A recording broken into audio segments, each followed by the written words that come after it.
Hello viewers, আজকে আপনাদেরকে দেখাবো মার্কুসের এসি 1200 রাউটার কিভাবে কনফিগার করি বা করতে হয় সেটা আপনাদেরকে আজকে দেখাবো। তো আমাদের সাথেই থাকুন শেষ পর্যন্ত। তো আমরা সর্বপ্রথম রাউটারটা এখানে ফিটিং করে নিচ্ছি।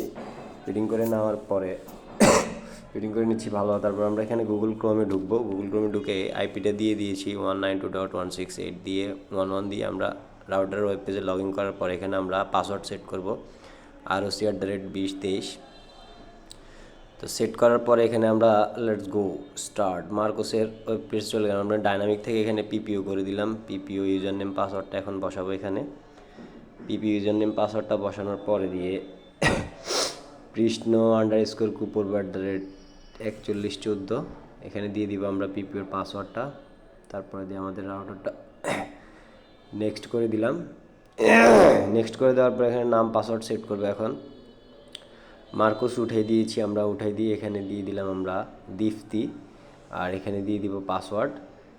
দেখছেন দুইটা ভেরিয়েন্টে এখানে কিন্তু দীপ্তি 5G এবং দীপ্তি দুইটা ভেরিয়েন্টে কনফিগার হয়ে গেছে এটা। তো দেওয়ার পর আমরা অ্যাপ্লাই দিলাম, অ্যাপ্লাই পরে নেক্সট করে নিলাম। নেক্সট করার পর আমরা এখন এই যে রাউটারটা কানেক্ট করে নিলাম, দীপ্তি কানেক্ট করে নিব। পাসওয়ার্ডটি কানেক্ট করে নেওয়ার পর আমরা এটাকে একবারে ফিনিশ করে দিলাম। এই যে দেখেন ফিনিশ করে দিলাম। এখন আসেন আমরা এখানে রিমোট ম্যানেজমেন্টটা চালু করে দিব। তো রিমোট ম্যানেজমেন্ট চালু করতে হলে আমাদের সিস্টেমে গিয়ে যে দেখছেন যে এখানে আমরা রিমোটের পোর্টটা বসিয়ে দিলাম। দেওয়ার পর এখানে আমরা সেভ দিয়ে দিলাম। সেভ দিয়ে দেওয়ার পর এখন আমরা রাউটারটাকে কানেক্ট করে ইন্টারনেটের স্পিডটা টেস্ট করবো একটু। এই যে দেখেন এটা হচ্ছে একটা 40 Mbps এর ইন্টারনেট স্পিড।